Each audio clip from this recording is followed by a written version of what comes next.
Hey, good afternoon. It's Thursday, April 28th. Thanks so much for being here today.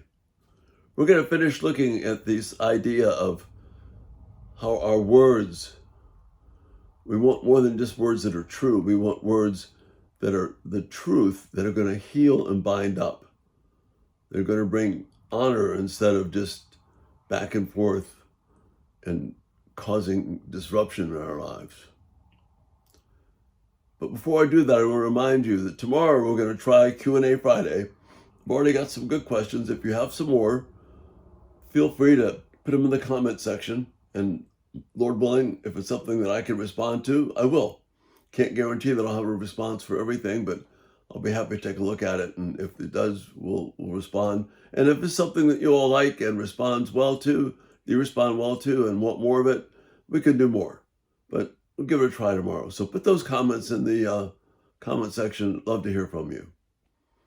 All right, today, again, I want to finish up this idea of how our words, we want to be more than just about words that are true. We don't want to use truth as some kind of a bludgeon or an escape from doing what's right, or take pride in just saying something's true. We want to speak the truth in love. That's the command that we're given, particularly in Ephesians chapter 4, verse 15. So I want to focus today on two Proverbs from chapter 15 that are really helpful. Proverbs 15 and 16 have so much to say about how we speak and how we listen. I really encourage you to spend a lot of time in those two chapters. They're just immense value for our daily communication. So I'll read from a popular translation first. The Lord detests the thoughts of the wicked, but those of the pure are pleasing to him.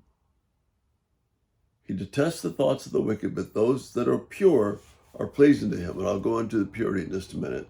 And then verse 28, the heart of the righteous weighs its answers, but the mouth of the wicked gushes folly. So the heart of the righteous is careful, gives careful thought to its answers, as opposed to just blurting out everything. Bruce Walke's translation and commentary, the Lord detests evil plans, but he delights in pure words. And this idea for purity that is here, it means free. What the Hebrew is communicating, words that are free from contaminating extraneous matter, which is different from the essential value of what you're talking about. For example, gold is pure without any alloy, without any, things that are discolorations or not any impurities, but actual pure gold. That's what's being talked about here. Speech that is pure is not manipulative speech, not trying to get some from someone, not trying to avoid issues and problems, but one that is interested in serving God first and then honoring the person that I'm talking to so that something good happens from it. So it's not manipulative, it's not conniving, it's not defensive, it's not any of that. It's trying to really help. And the Lord delights in that, in those pure words, because they bring honor to him. And then in verse 28, the heart of the godly thinks carefully before speaking. And again, this tight correlation between the heart and thinking. They're not two separate elements. Thinking is a domain of the heart. And so that's something we need to hang on to.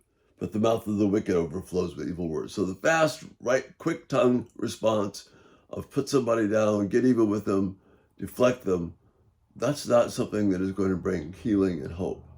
But rather, the heart of the godly thinks carefully before speaking, so the godly person can give pure words that are really designed to help. Now, some examples of this, of pure, pleasant, healing words, that when you give careful thought, this is how you can do that. And the one caveat, the one exception, is if we're looking at abuse. And I mention this a lot, but it's important. If you're in an abusive situation, you need help. Sometimes from the civil authorities, sometimes from friends, sometimes from the church, but you should not deal with abuse by yourself. It only gets worse. So this is not to be in an abusive situation, because an abuser will just take all this and turn it right back on you. But rather, and without abuse, what this is an opportunity. This is how we learn and grow. So the first example, a teenager who appears not to care. So rather than responding with language, hey, don't you care? Why don't you care? I'm not going to talk to you. If you don't care, I don't care. You see, that's not helpful speech. That's not pure speech. It's not designed to do anything except to make you feel good, or to deflect things, or to not deal with the problems. If our teenager is appearing not to care, we need to let them know that we care about them, and keep showing that love and compassion, not in a nagging way, not in a pushy way, but this is a warning sign to us. They need our love and compassion.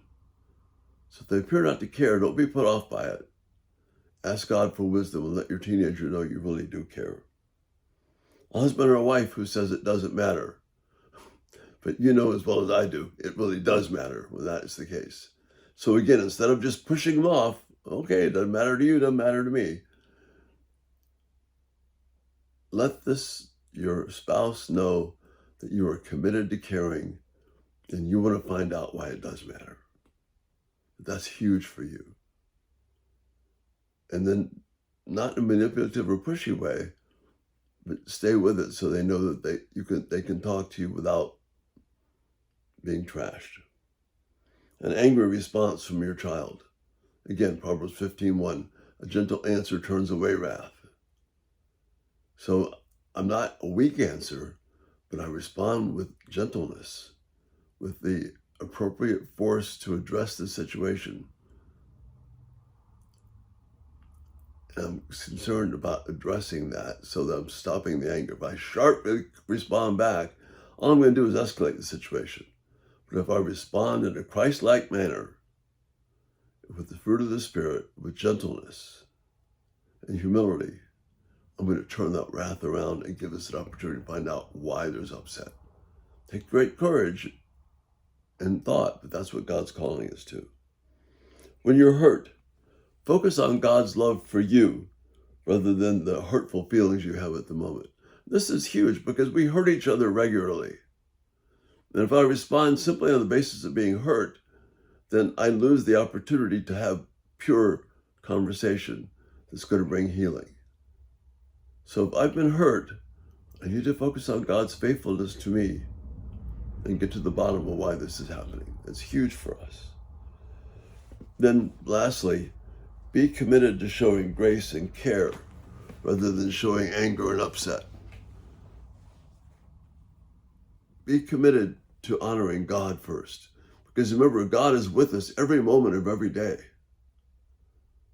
So those 5 things, focus on them so that your words are pure, that they're free from the entanglements and the things that distill truth, so that the person we're talking to knows that there's a genuine purity to bring honor to God here and not to better ourselves.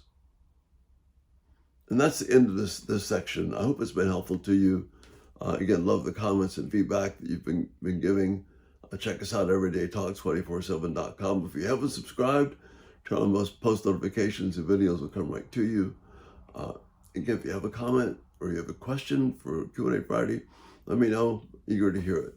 Again, thanks so much for being here. And Lord willing, we'll see you tomorrow. Bye-bye.